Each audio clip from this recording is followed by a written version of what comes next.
My drug of choice was alcohol. The first time I tried it, I fell in love with it. I think I was 13 or 14. I was in the Navy when I was 18 years old. Before the military, I was a skateboarder, and I really enjoyed skateboarding. And then I got out, I bartended, and that just escalated to full-blown alcoholism at a young age. Beer, for me, probably started. Alcohol, the whole thing like that was United States Army. It's a certain culture. Let's put it like this, they don't condone it, but at the same time, at 5 o'clock, when we get off our last formation, then everybody seems to head for the PX to get some beer. You know what I mean?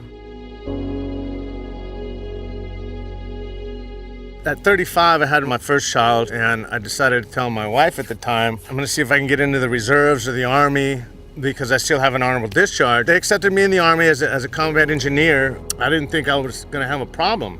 I got hurt. When I got out of the Army, I didn't have any coping skills as far as stress, PTSD. I didn't know depression. I didn't know what those were.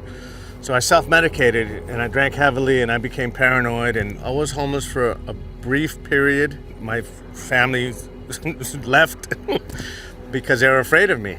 I was the one doing the patrols in the backyard. I was digging the ditches. I was walking around the house with my guns, doing all the things I never thought was going to happen to me. And something had to give. I knew it boiled down to the alcohol. I wouldn't even consider myself that I had a problem. It didn't show it to me until maybe a couple years or so after I got out of the service. I was in the workforce, I could go to work, but I found myself drinking more and more. As the years went by, I knew that I was falling deeper into the rut of drinking. It got harder to go to work and stay focused. And it got harder to like myself. Rock bottom was one day I had stolen a gallon of Jägermeister, was drinking it at the beach, and I had to surrender. And I said, you know, the ocean has been here for millions of years. You know, the sun and the sky has been here forever. And I said, if there's a higher power, if there's a God, if there's whatever it is besides myself, help me, because I'm not going to make it. What I'm doing to myself, I'm going to die.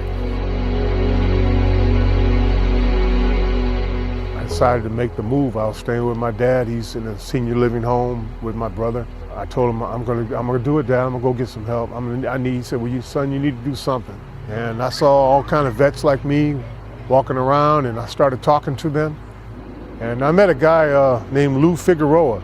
I finally get into this rehab, and I was petrified. I was scared to death to try anything sober. One of the recreation people at the West LA VA mentioned a thing called Rock to Recovery. And I was like, what's Rock to Recovery? Well, you guys just get together and play? I said, no. He said, no, man, it's bigger than that.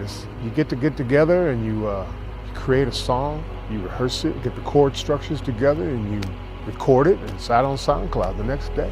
I'm like, what? I've seen a lot of guys who are very hardened through whatever issue, PTSD, depression, substance abuse, and then go through a session and come out open and free and happy and joyous. And that's what recovery is supposed to be about.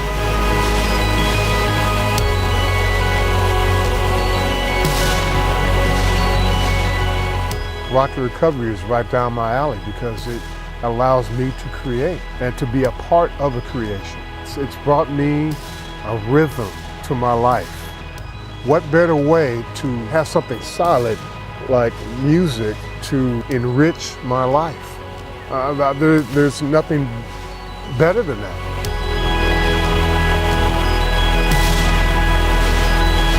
Back then, I didn't know any better.